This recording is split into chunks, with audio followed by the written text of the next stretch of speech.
तो नमस्कार दोस्तों, स्वागत है आप सभी का पॉलिटी की एक और शानदार क्लास में। देखिए आज की इस क्लास में हम क्या क्या डिस्कस करेंगे, पहले मैं आपको वो बता देता हूँ।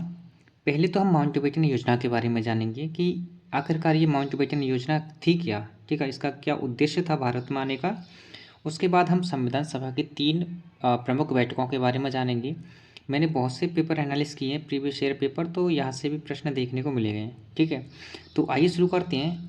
देखिए शुरू करने से पहले मैं आपसे एक बात कहना चाहूँगा, अगर आप पॉलिटी को एक शानदार तरीके से पढ़ना चाहते हैं, ठीक है, एक सीक्वेंस में, तो आप हमसे जुड़ सकते हैं। जैसे जैसे पॉलिटी का मैं कराता जाऊँगा आपको डेली बेसिस पर, सुबह 10:30 बजे तक आपको ये क्लास मिल जाया करेगी। दिन में दोपहर 3 बजे के समथिंग आपको हिंदी की क्लास मिल जाया करेगी यूपीएससी के लिए।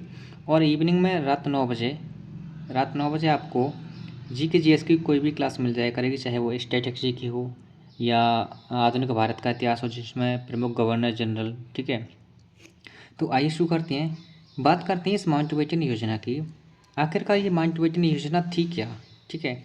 आपने सुना होगा एक व्यक्ति के बारे में, लॉर्ड माउंटबेटन के बारे में। लॉर्ड माउंटबेटन को 24 मार्च 1947 को भारत का गवर्नर जनरल बनाकर भेजा गया, ठीक है। ये किसकी जगह पर भेजे गए, मैंने आपको बताया था भारत के जो वायसराय थे लॉर्ड वेवेल, उन्हीं के स्थान पर इन्हें भारत का गवर्नर जनरल बनाकर भेजा गया था। कब? तो आपका आंसर होगा 24 मार्च 1947 को, ठीक है। इसी टाइप से आपसे प्रश्न पूछा जाएगा कि जो थे लॉर्ड माउंटबेटन, ये भारत कब आए, तो आपका आंसर होगा 24 मार्च 1947 को, ठीक है। दूसरा प्रश्न, आपने शायद पढ़ा होगा मुस्लिम लीग के बारे में किसी भी टीचर से, फिर भी मैं रिकॉल करा देता हूँ। क्या हुआ कि जब कैबिनेट मिशन योजना के तहत पंडित जवाहरलाल नेहरू के नेतृत्व में अंतरिम सरकार, जब पंडित जवाहरलाल नेहरू को अंतरिम सरकार के लिए आमंत्रित किया था ना, ठीक है, तो उसके विरोध में मुस्लिम लीग ने 16 अगस्त 1946 को प्रत्यक्ष कार्रवाई दिवस मनाया था। प्रत्यक्ष कार्रवाई दिवस मनाया था, जिससे क्या हुआ, अपने पूरे देश में भीषण सांप्रदायिक दंगे होने लगे, ठीक है, सांप्रदायिक दंगे होने लगे। और जो मुस्लिम लीग के सदस्य थे ना, इन्होंने प्रथम बैठक में, संविधान सभा की प्रथम बैठक में हिस्सा नहीं लिया था, ठीक है। तो अब ब्रिटेन को ये लगने लगा कि अब भारत में एकता रख पाना असंभव है, यानी अब भारत में फूट पड़ेगी ही पड़ेगी, ठीक है। इसीलिए ब्रिटेन के प्रधानमंत्री एटली ने 20 फरवरी 1947 को हाउस ऑफ कॉमन्स में ये घोषणा करी थी कि 30 जून 1948 को भारत को उनकी संपूर्ण स्वतंत्रता सौंप दी जाएगी, ठीक है। इसी के लिए इन्हें लॉर्ड वेवेल के स्थान पर लॉर्ड माउंटबेटन को माउंटबेटन योजना लेकर भारत भेजा गया था, ठीक है। इन्हीं के नाम पर यह माउंटबेटन योजना पड़ी। जब ये भारत आए तो इन्होंने भारत के वरिष्ठ जो सदस्य थे उनसे बात की, बात करने के बाद कुछ निष्कर्ष निकाला, तो ये पुनः ब्रिटेन में लौट गए थे, ठीक है। वहाँ पर इन्होंने भारत की कंडीशन के बारे में बताया था, तभी वहाँ हाउस ऑफ कॉमन्स में एटली ने घोषणा करी थी कि इन्हें पूर्ण सत्ता सौंप दी जाएगी। तो ये भारत वापस कब आए थे? भारत ये वापस आए थे 31 मई 1947 को, ठीक है। ये प्रश्न आपसे पूछा जा सकता है कि जो लॉर्ड माउंटबेटन थे, एक बार भारत आने के बाद दोबारा लौट गए थे, फिर पुनः भारत आए थे, तो कब आए थे? आपका आंसर होगा 31 मई 1947 को। जब ये भारत वापस आए थे ना, तो इन्होंने क्या किया, 3 जून को अपना नीति विषयक बयान जारी किया। जो नीति बनाई गई थी हाउस ऑफ कॉमन्स में, वहाँ एटली के द्वारा, प्रधानमंत्री एटली के द्वारा, उसी नीति को इन्होंने 3 जून को प्रस्तुत किया। और इसी नीति को माउंटबेटन योजना कहा गया। क्या कहा गया? माउंटबेटन योजना कहा गया, ठीक है। आई होप आपको क्लियर हो रहा होगा, आप कनेक्ट कर पा रहे होंगे चीज़ों को। अब देखिए थोड़ा ध्यान से समझने की कोशिश करना, ये जो माउंटबेटन योजना लाई गई, इस माउंटबेटन योजना के कुछ अन्य नाम भी थे, ठीक है। इसी माउंटबेटन योजना को 3 जून योजना कहा गया, मनबाटन योजना भी कहा गया था इसे, और इसे बाल्कन प्लान की संज्ञा भी दी गई थी। क्या क्या कहा गया था? 3 जून योजना, मनबाटन योजना, और इसे बाल्कन प्लान की संज्ञा भी दी गई थी, ठीक है। अब ये जो माउंटबेटन थे ना, माउंटबेटन ये भारत में 2 योजना लेकर आए थे। भारत में 2 योजनाएं लेकर आए थे। पहली तो आपको यही हो गई माउंटबेटन योजना, दूसरी थी टिक्की बूडो योजना। अब ये दोनों योजनाएं क्या क्या थीं, क्या क्या इनके द्वारा किया गया, उन्हें जान लेते हैं, ठीक है। देखो, जो माउंटबेटन योजना लाई गई थी, ये भारत और पाक विभाजन के लिए लाई गई थी, है ना। भारत और पाक विभाजन के लिए, पाकिस्तान विभाजन के लिए अगर आपसे पूछा जाए कि किस योजना के तहत भारत और पाकिस्तान का विभाजन हुआ, तो आपका आंसर होगा माउंटबेटन योजना के तहत। ठीक है। दूसरी जो योजना लाई गई थी डिक्की बूढ़ी योजना, इस योजना के तहत संविधान सभा का विभाजन हुआ। अब प्रश्न आपसे ये पूछा जाए कि भारत में कौन सी योजना थी जिसके तहत या जिसके द्वारा संविधान सभा का विभाजन हुआ, तो आपका आंसर होगा डिक्की बूढ़ी योजना। इस योजना को कौन लेकर आया? माउंटबेटन। इसमें क्या हुआ? संविधान सभा का विभाजन हुआ। आपको पता है कि संविधान सभा के टोटल सदस्य थे 389।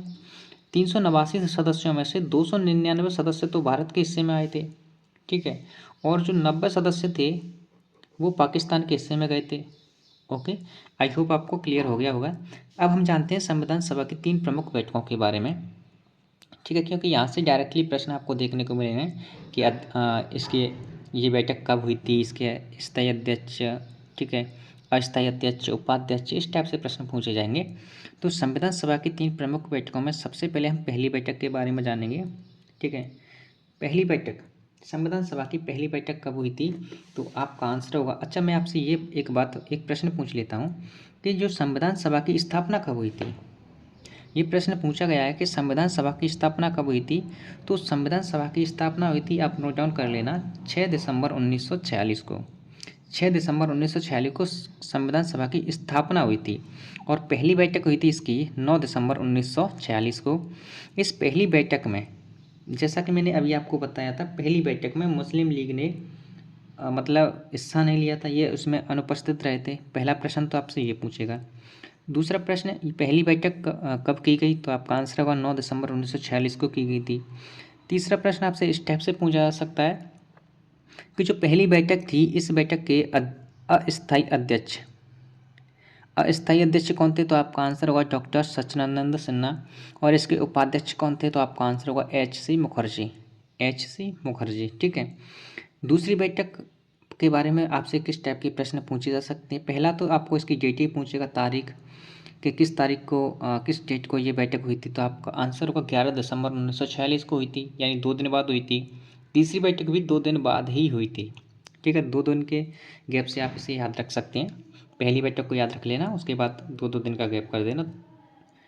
दूसरी बैठक 11 दिसंबर 1946 को। इसके स्थायी अध्यक्ष, परमानेंट हेड कौन थे इसके, तो आपका आंसर होगा डॉक्टर राजेंद्र प्रसाद।